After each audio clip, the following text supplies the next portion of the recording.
हम जिसे golden era कहते हैं, एक से एक हिट सॉन्ग्स, एवरग्रीन सॉन्ग्स हमें मिले। तो सितारों का ज़मीं। तो ये गाने जो है यूं ही नहीं बने, इसमें music director, song writer, singer, इनकी बड़ी मेहनत होती थी। और मेहनत कैसी, आपस में अंडरस्टैंडिंग, एक दूसरे को बड़ा सपोर्ट किया करते थे। तो ऐसी इस गाने का किस्सा है फिल्म चौदहवीं का चांद, और गाना भी इसी फिल्म का टाइटल सॉन्ग, चौदहवीं का चांद हो या आफ्ताब हो।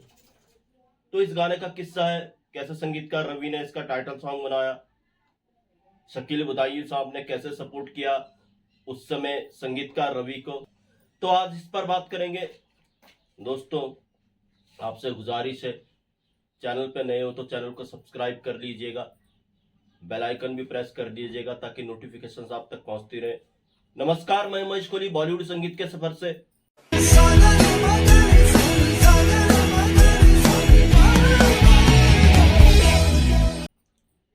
चौदहवीं का चांद 1960 में ये फिल्म आई थी।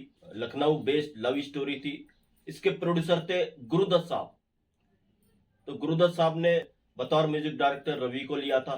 सबसे बड़ी जो बात थी इसमें, जिस गीतकार को लिया था वो उस वक्त का बहुत बड़ा नाम थे, शकील बदायूनी साहब। अब इधर संगीतकार रवि उस समय अपनी जगह बना रहे थे, और शकील बदायूनी एक स्टैब्लिश सॉन्ग राइटर, लिरिसिस्ट, गीतकार।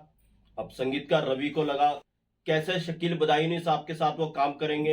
तो जब पहली सीटिंग हुई इस फिल्म के गानों के लिए संगीतकार रवि और शकील बदायूनी साहब के बीच में, तो शकील बदायूनी साहब ने एक बहुत बड़ी बात संगीतकार रवि को कही। संगीतकार रवि को कहा कि आप मुझे संभाल लीजिएगा। अब ये बहुत बड़ी बात थी। संगीतकार रवि को हल्का कर दिया शकील बदायूं ने यह कहकर कि आप मुझे संभाल लीजिएगा। संगीतकार रवि को भी लगा यार, इतने बड़े सॉन्ग राइटर और खुद कह रहे हैं कि मुझे संभाल लीजिएगा। तो संगीतकार रवि यहां से हल्के हो गए। तो इसी फिल्म के गानों पर जब काम चल रहा था तो गुरुदत्त साहब ने संगीतकार रवि को एक सिचुएशन बताई कि एक शौहर मुशायरे से घर आता है, अपनी नई नवेली दुल्हन को सोता हुआ देखता है। तो इस सिचुएशन पे उन्हें एक गाना चाहिए था। अभी तक की इस फिल्म के टाइटल सॉन्ग की कोई बात नहीं थी। अब संगीतकार रवि को लगा इस सिचुएशन पे कैसा गाना आना चाहिए। संगीतकार रवि ने जो फिल्म का टाइटल था चौदहवीं का चांद, उसी को उठा लिया और उसी से एक मुखड़े की शुरुआत कर दी। एक बात कोड करना बहुत जरूरी है, बिना शकील बदायूनी साहब के पूछे संगीतकार रवि ने इतनी सी लाइन बना दी, चौदहवीं का चांद हो। अब जब ये लाइन संगीतकार रवि ने बनाई, नेक्स्ट जब सिटिंग हुई शकील बदायूनी साहब के साथ संगीतकार रवि की, तो संगीतकार रवि ने सुनाया शकील बदायूनी साहब को कि इस सिचुएशन पे एक शौहर मुशायरे से घर आता, अपनी नई नवेली दुल्हन को सोता हुआ देखता है, तो इस तरीके से टाइटल सॉन्ग आना चाहिए। उन्होंने शकील बदायूनी को बताया। अब शकील बदायूनी साहब को यह बड़ा अच्छा लगा, तो शकील बदायूनी ने उनको बोला ये तो आपने बहुत अच्छा कर दिया, ये लाइन बहुत अच्छी आपने उठाई, तो इसी पर आगे गाना चलेगा। अब रवि को भी लगा यार शकील बदायूनी पूरा सपोर्ट कर रहे हैं। तो संगीतकार रवि ने बोला देखो शकील साहब, इतना तो मैंने बना दिया है, अब आगे इसका क्या हो। तो शकील बदायूनी ने बोला आगे क्या हो, आगे आप चौदहवीं का चांद हो, आप आगे लिख दीजिए या आफ्ताब हो। अब फिर वहीं पे रवि ने इसको कंपोज किया, या आफ्ताब हो। इतनी लाइन यहां पर बन गई। फिर आगे रवि ने बोला कि इसके आगे क्या आना चाहिए। तुरंत शकील बदायूं के दिमाग में एक और लाइन आई, जो भी हो तुम खुदा की कसम लाजवाब हो। और संगीतकार रवि ने वहीं पे इस लाइन को कंपोज किया, जो भी हो तुम खुदा की कसम लाजवाब हो। इस तरीके से उन्होंने कंपोज किया। ऑन दी स्पॉट गाने का पूरा मुखड़ा तैयार हो चुका था।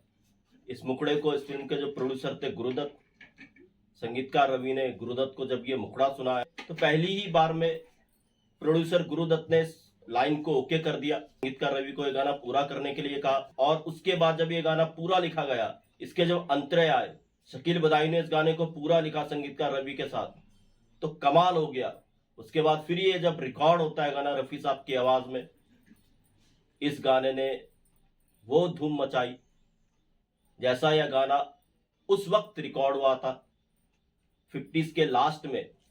तब से लेकर आज तक जितने भी रोमांटिक सॉन्ग्स हैं उनमें सबसे ऊपर अगर कोई सॉन्ग है तो वो चौदहवीं का चांद हो या आफ्ताब हो, ये गाना है। इसमें कोई शक और सुबह वाली बात नहीं है। 14वीं का चांद हो या ये जलवा है इस गाने का।